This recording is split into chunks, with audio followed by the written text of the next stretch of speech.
আজিজে মিশরের স্ত্রীর ব্যাপারে নারীদের কুৎসা রচনা। অতঃপর এক কান দোকান করে ব্যাপারটি লোকসমাজে জানাজানি হয়ে গেল। তখন নগরের কতিপয় মহিলা বলাবলি করতে লাগলো যে আজিজে মিশরের স্ত্রী স্বীয় গোলামকে অবৈধ বাসনা চরিতার্থ করার জন্য ফুসলায়। ছি, কেমন রুচি, কত নিচু তার মন যে চাকরের প্রতি আসক্ত হয়ে পড়েছে। কোরআন পাকের নিম্নলিখিত আয়াতে তাদের এই কুৎসা রচনা বিবরণ তুলে ধরা হয়েছে। নগরের মহিলারা বলাবলি করতে লাগলো যে আজিজের স্ত্রী স্বীয় গোলামকে কামনা চরিতার্থ করার জন্য ফুসলায়। সে তার প্রেমে উন্মুক্ত হয়ে গেছে। আমরা তাকে প্রকাশ্য ভ্রান্তিতে দেখতে পাচ্ছি। সূরা ইউসুফ আয়াত ৩০। জুলাইখা যখন সেসব মহিলাদের কানা ঘোষার কথা জানতে পারল, তখন তাদেরকে একটি ভোজসভায় ডেকে পাঠালো এবং ইউসুফ আলাইহি ওয়াসাল্লামের ব্যাপারে তার উদ্দেশ্যের যৌক্তিকতা প্রকাশ করতে চাইল। নিম্নের আয়াতে এ প্রসঙ্গে বর্ণনা করা হয়েছে। যখন সে তাদের চক্রান্ত সম্পর্কে শুনতে পেল, তখন তাদেরকে ডেকে পাঠালো এবং তাদের জন্য একটি ভোজসভার আয়োজন করল। সে তাদের হেলান দেওয়ার জন্য উন্নত বিছানার ব্যবস্থা করল এবং তাদের প্রত্যেককে একটি করে ছুরি দিল।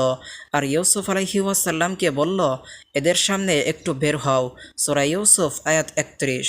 উল্লিখিত আয়াতে মহিলাদের কানা ঘোষাকে জুলাইখা চক্রান্ত আখ্যা দিয়েছে বলা হয়েছে, অথচ বাহ্যত তারা কোনো চক্রান্ত করেনি।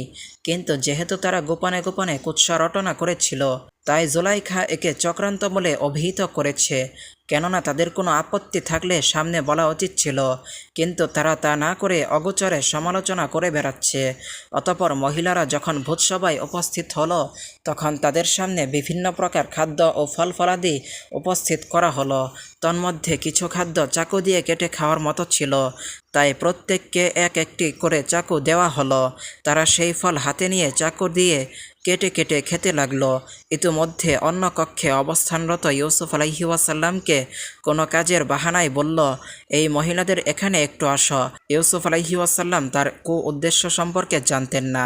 আগেই যে জুলাইখার আমন্ত্রিত মহিলারা পাশের কামরায় সমবেত, ইউসুফ আলাইহি ওয়াসাল্লাম তা জানতেন না। তাই মনিবের নির্দেশে স্বীয় কামরা থেকে বের হয়ে এসে ভোজসভায় উপস্থিত হয়ে কিংকর্তব্য বিমূঢ় হয়ে গেলেন।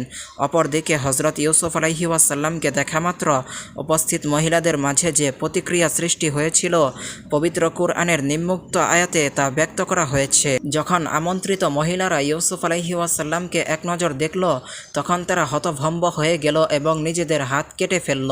আর তারা বলল, সুবহানাল্লাহ, এ তো মানব নয়, এ তো কোনো সম্মানিত ফেরেশতা। সূরা ইউসুফ আয়াত ৩১।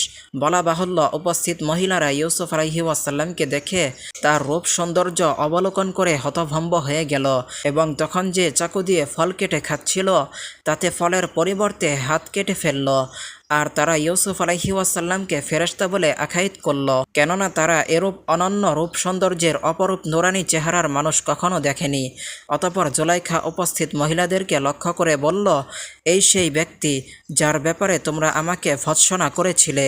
আর হ্যাঁ, আমি বাস্তবিকই তাকে ফুসলিয়েছিলাম, কিন্তু সে নিজেকে পবিত্র রেখেছে। তবে ভবিষ্যতে আমি তাকে যে আদেশ দেই, সে যদি তা পালন না করে, তবে অবশ্যই সে কারাগারে যাবে ও লাঞ্ছিত হবে। সূরা ইউসুফ আয়াত ৩২। জুলাইখা যখন দেখল যে সমাগত মহিলারা তার ব্যাপারটির তাৎপর্য বুঝতে পেরেছে, এমনকি তাকে দেখে নিজেরাও অপ্রকৃতস্থ হয়ে গিয়েছে, তখন সে তাদের সামনে ইউসুফ আলাইহি ওয়াসাল্লামকে ভয় ভীতি প্রদর্শন করতে লাগলো যে, ভবিষ্যতে তুমি যদি আমার আদেশ অমান্য করো, তবে অবশ্যই তোমাকে জেলখানায় নিক্ষেপ করা হবে এবং অপদস্থ করা হবে।